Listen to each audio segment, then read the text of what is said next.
Rank them. First one's easy. Dak Prescott. I'm Mike Fisher, reporting from Frisco. Thank you for hanging out with the Fish Report. We're giving away stuff. Valuable prizes, valuable Cowboy-related prizes. I also have a Dallas Mavericks-related prize that I've got in the old Fish Report prize closet. That'll come up here shortly, too. Dak Prescott, if you're going through the Cowboys list of free agents, this is inarguable. It's not even close.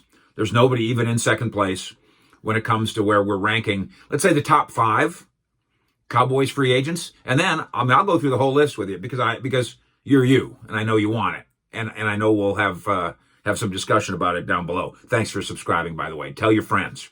This is where you get the straight dope on the Cowboys from Frisco. Not from Bristol.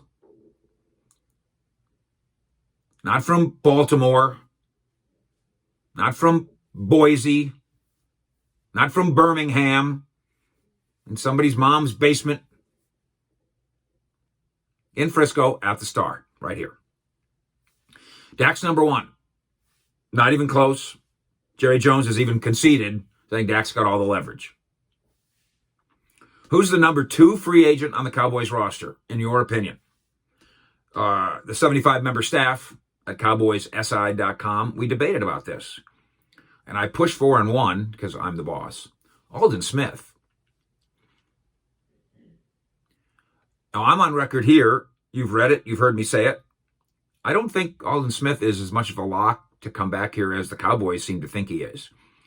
I don't think Aldon Smith is completely sold that this is his long-term destination.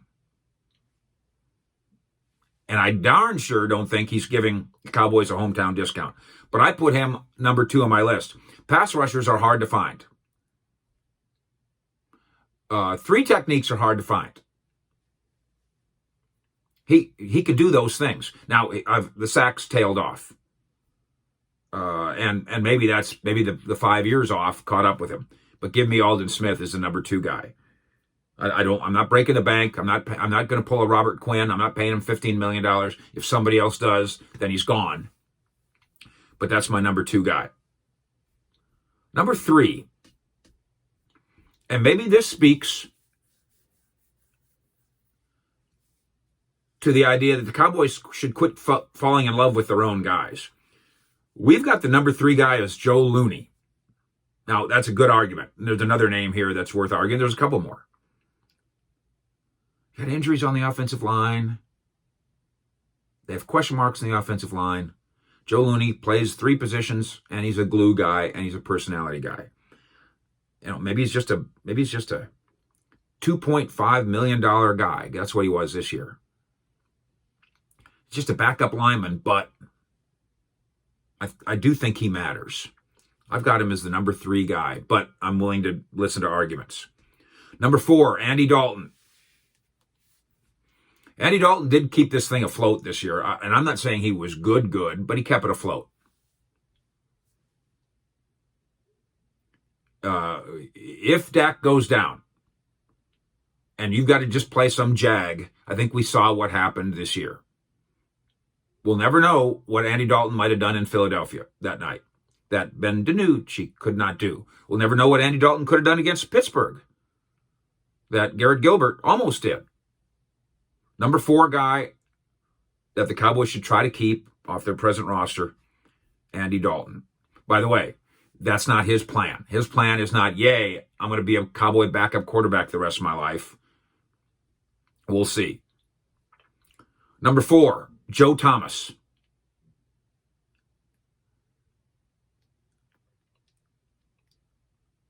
Made $1 million. I don't think he'll be hotly pursued. Really helps you on special teams. And I was talking to a couple of people in the building about Jalen Smith. Why didn't they put Joe Thomas or Sean Lee in for Jalen on pass coverage? Why are they dropping Jalen Smith? Go look at the Giants game. It was the first series for sure. And Jason Garrett, the offensive coordinator of the Giants, went right at Jalen. He said, we're going to run a running back right at him. We're going to throw a pass to a running back. Jalen can't cover a running back in coverage. They went right at him. And it was easy. And what my guy told me, my football guy, who you've heard of, said Garrett could have done that 30 times. And Jalen would have never been effective covering a speed running back out of the backfield. Can't do it. Maybe Joe Thomas can. That's my number 4 guy. Number 5 guy, I'm sorry, Joe Thomas. Now, unrestricted free agents. We've reported here, exclusive, that Tyrone Crawford is considering retirement. Tank Lawrence, one of his closest friends, met with the media the other day and said, I don't know yet, but whatever he does next, he's going to be great at it. That kind of sounds like a retirement to me. I've made my point on Sean Lee in this space. I think he's poised to put on a headset in 2021. We will see. Cam Irving. Swing tackle? Or did you find that in the kids, in Knight and Steele?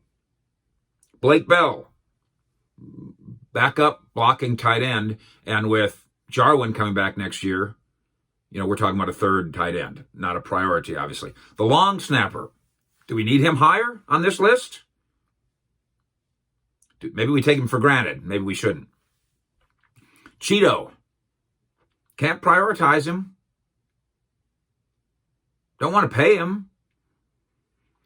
I need cornerbacks on this team next year. But I don't want to pay Cheeto. And I don't think they will. Justin March, special teams guy. Could he have covered a running back out of the backfield? I think I've got, now that I'm looking at my list, and you might agree too, CJ Goodwin is too low on my list. He's the best special teamer on the squad, this side of the long snapper. He had an outstanding year on special teams. I need to jack him up. Jordan Lewis. Gosh, I like Jordan. Heck of a guy. Friendly and cooperative, and has helped the media understand things, and he'll talk to you, and he'll give...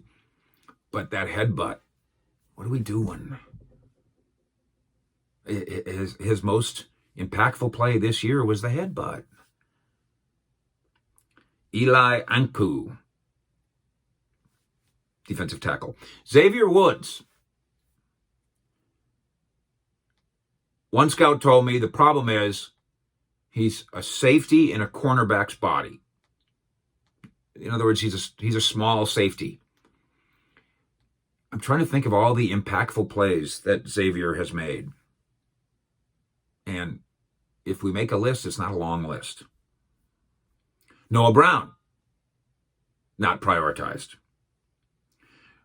And then we get to the restricted free agents and the exclusive right guys. And I'm not going to mention them all. I'm going to mention 3 restricted free agents. Malik Turner, wide receiver. I think you can tender him off a sheet. I don't know. Antoine Woods, the human log. He's restricted, so the Cowboys have control of him again. I assume he'll be back. I assume he'll sign begrudgingly the contract, and then he'll come out and work his butt off. And then Cedric Wilson.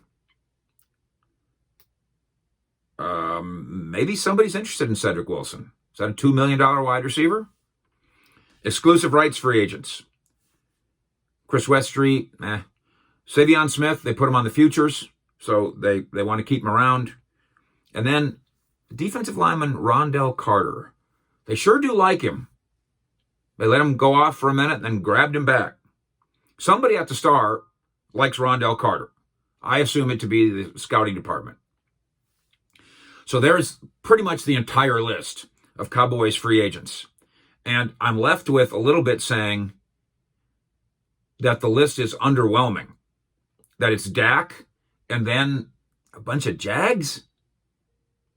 And if I'm right, maybe that tells you something. Well, it tells you one of two things. One, boy, that Stephen Jones and the sharp pencil department sure did a nice job in getting good players under contract, because there's not a bunch of guys, not a bunch of really great players who are floating around out here besides Dak Prescott. Or it tells you the Cowboys don't have enough great players. One of those two things. Thank you, Cowboy Nation, for subscribing to what we do here. I'm always very flattered to look up the next morning and say, wow, 500 more people just signed on here, and you're helping me do that. So thank you for spreading the word to what we do here. We're giving away goodies, so keep yourself posted on that by subscribing, and then hanging out with us, with the Cowboys in Frisco. Fish out.